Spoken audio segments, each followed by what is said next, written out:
Okay, decided to jump on here and document a couple of things I'm seeing with this double crossing.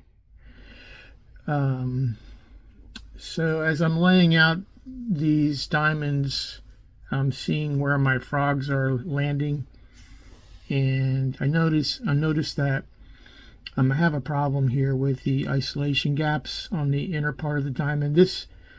This gap right here is fine. This is going to be fine because I'll have two ties to support this point here. Ideally, I'd like to put gaps here and then here.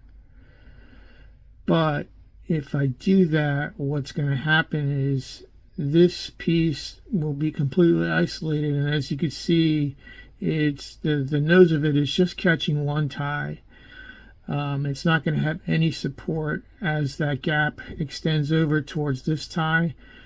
And this piece is so small that this is going to be very fragile, and I don't have any hope that that's going to be durable at all. I'd like to get this part of the frog sitting on at least two pieces of copper.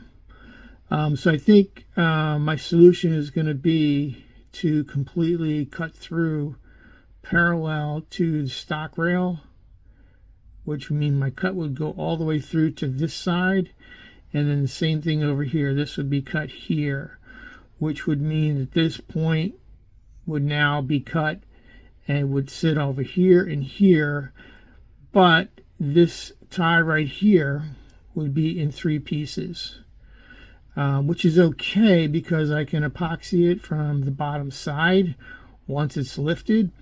But cutting it would be a little bit tricky because I would have to create a jig that would actually support everything around this point here where I'm going to cut through, because this is going to be very flimsy unless I create such a small entry point for the coping saw.